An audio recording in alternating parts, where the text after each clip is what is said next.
कि रांची में किसी प्रकार के इस प्रकार के अपराध कर्मी को या किसी क्रिमिनल गैंग को न तो पनपने दिया जाएगा और नहीं उन्हें इस प्रकार की किसी एक्टिविटी को करने दिया जाएगा।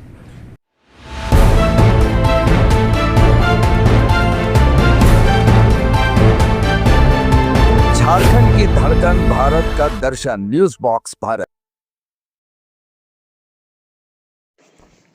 जोहार, नमस्कार और न्यूज बॉक्स भारत में आप सभी का स्वागत है। सुबह हमने आपको एक खबर दिखाई थी कि टीपूदाना क्षेत्र के बालसिरिंग पहाड़ में रांची पुलिस ने सुजीत सिन्हा गैंग के 3 अपराधियों को पकड़ा था, जिसमें से एक अपराधी को गोली भी मारी गई थी। तो चलिए बताते हैं कि यह पूरा मामला क्या है और पुलिस ने सुजीत सिन्हा गैंग के अपराधियों को कैसे पकड़ा। इस बात का खुलासा आज रांची के एसएसपी ने प्रेस कॉन्फ्रेंस कर दी। रात्रि गश्ती के दौरान टीपूदाना ओपी प्रभारी के द्वारा सतरंजी ब्रिज टीपूदाना के पास एक संदिग्ध बिना नंबर का मोटरसाइकिल पर सवार एक व्यक्ति को जांच हेतु रुकने का इशारा किया गया तो वह मोटरसाइकिल से उतरकर भागने का प्रयास किया, जिसे पुलिस बल के सहयोग से पकड़ा गया और बदन की तलाशी लेने के दौरान उसके कमर में पीछे के तरफ पैंट में खोसा हुआ लोडेड एक देसी पिस्तौल और मैगजीन में 5 जिंदा गोली बरामद किया गया। पकड़ाए व्यक्ति के द्वारा खुद को सुजीत सिन्हा के संगठन कुबेर कोयलांचल शांति सेना का सदस्य बताया गया और यह भी बताया गया कि इसके 2 और हथियारबंद साथी टीपूदाना रिंग रोड में बालसिरिंग पहाड़ पर बैठकर शराब पी रहे हैं और ये तीनों अभी कुछ ही दिनों पहले डोरंडा थाना क्षेत्र के कुसई के सत्याभामा अपार्टमेंट में फायरिंग की थी।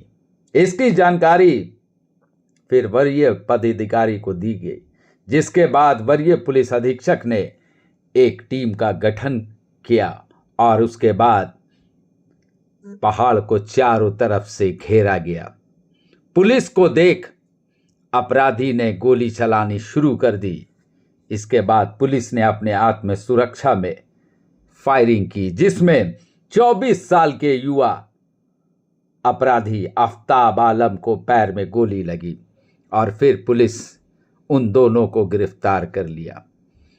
आपको बता दें कि कुछ दिनों पहले डोरंडा में कुसई कॉलोनी के सत्याभामा अपार्टमेंट में फायरिंग कर अपराधियों ने सोशल मीडिया में वीडियो को पोस्ट कर दहशत फैला दिया था। उसके बाद से पुलिस लगातार छापामारी कर रही थी और यह पता लगा रही थी कि आखिर गोली किसने चलाई और सोशल मीडिया में गोली चलाने का वीडियो कैसे वायरल हुआ। आखिरकार पुलिस को आज सफलता मिल ही गई। सुजीत सिन्हा गैंग के ये तीनों अपराधी हैं। साथ ही साथ पुलिस ने बताया कि अब रांची में कोई भी अपराध करके बच नहीं सकता, खास करके इसलिए उन्होंने रांची के आवाम को यह आश्वस्त किया है कि आप इत्मीनान से रहें, पुलिस आपके साथ है और अपराधियों पर बड़ी कानूनी कार्रवाई की जाएगी, किसी को भी बख्शा नहीं जाएगा। तो चलिए सुनते हैं रांची के कप्तान राकेश रंजन इस मुठभेड़ जो बालसिरिंग पहाड़ में हुई इसके बारे क्या कुछ कह रहे हैं। दोनों ही घटनाएं अलग अलग क्षेत्र में घटी हैं। एक सिटी एरिया में घटी है तो एक रूरल एरिया में घटी है। जैसा कि आप लोग जानते हैं कि कुछ दिनों पूर्व डोरंडा थाना क्षेत्र में एक जगह पे फायरिंग की वीडियो एक वायरल हुई थी। हम लोग उस मैटर में कांड दर्ज करके अनुसंधान कर रहे थे। अनुसंधान के दौरान कुछ हमें लीड्स मिले थे। उस लीड पर हमारी एक टीम गई थी। टीम ने एक व्यक्ति को पकड़ा। पकड़ने पर उसके पास से हथियार बरामद हुआ और उससे पूछताछ करने पर हमें ये पता चला था कि उसके 2 और साथी हैं जो कि एक और घटना कारित करने की योजना बना रहे हैं। उक्त सूचना पर एसपी सिटी पारस राणा के नेतृत्व में एक टीम की गठन की गई थी और इस टीम ने जब वहाँ पर उन्हें अप्रीहेंड करने का प्रयास किया तो उन लोगों ने पुलिस को देखते ही गोली चलाई थी। आत्मरक्षार्थ पुलिस ने फायरिंग की। इसमें एक अपराधकर्मी घायल हुआ है और कुल 3 लोगों की अरेस्टिंग हुई है। ये सभी लोग जो हैं, ये जो आपने सुना है सुजीत सिन्हा के द्वारा संचालित कोयलांचल सांची समिति, इससे बिलोंग करते हैं और इसमें से 2 अपराधकर्मी उस दिन डोरंडा वाली फायरिंग की घटना में वहाँ पे उपस्थित थे। दूसरी घटना जो घटी है वो मैक्लुस्कीगंज थाना अंतर्गत घटी है, जहाँ पे कि पिछले कुछ दिनों से आलोक जो कि टीपीसी का पूर्व लीडर था, जो कि एक मुठभेड़ में मारा गया था, उसके जाने के बाद उसके गैंग के साथी मोहम्मद राजन नाम से ऑपरेट कर रहे थे और उसी में 2 लोगों को पकड़ा गया गुप्त सूचना के आधार पर एसडीपीओ खिलाड़ी रामनारायण चौधरी के नेतृत्व में।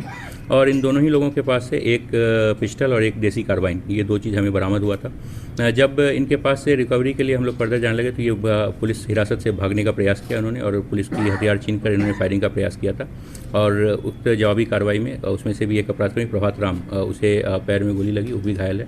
इन दोनों ही घायल अपराधकर्मियों का इलाज रिम्स में कराया जा रहा है। दोनों ही मैटर को मिलाकर कुल 5 लोगों की गिरफ्तारी हुई है। कुल 3 पिस्टल, एक देसी कार्बाइन, गोलियाँ इत्यादि जो हैं वो बरामद हुई हैं और अग्रतर कार्रवाई, अग्रतर अनुसंधान हम लोग कर रहे हैं।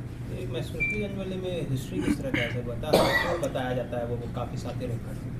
अब इन लोगों ने एक्चुअली बहुत सारी घटनाएं वहाँ पे कारित की हैं और लगातार वो लोग जो ईंट भट्टे जो चलाते हैं, जो व्यापारी होते हैं, वहाँ के लोकल जो व्यापारी थे, जो बालू कारोबारी थे, इन सभी लोगों से वो लोग लेवी की मांग करते रहते थे।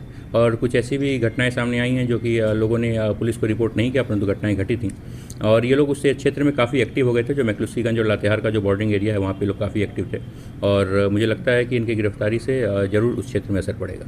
सर, व्यवसायियों को दहशत फैलाने की कोशिश में जुटे थे ये, क्योंकि अब बरसात का सीजन खत्म हो गया, कामकाज इलाके में शुरू होना। जी हाँ, जी हाँ। सर, डोरंडा में जो गोली चली थी उसका इंटेंशन क्या था गोली चलाने का? इंटेंशन किसी भी दहशतगर्द का केवल दहशत फैलाना ही होता है और ये करके ये लोग बेसिकली एक्सटॉर्शन मनी कलेक्ट करना चाहते हैं विभिन्न प्रकार के बिजनेसमैन से।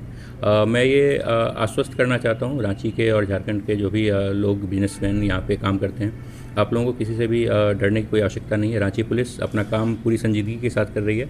एसपी रूरल प्रवीण और एसपी सिटी पारस और इनके अंदर की पूरी टीम, ये लोग लगातार लगे हुए हैं ताकि रांची में किसी प्रकार के इस प्रकार के अपराधकर्मी को या किसी क्रिमिनल गैंग को न तो पनपने दिया जाएगा और नहीं उन्हें इस प्रकार की किसी एक्टिविटी को करने दिया जाएगा।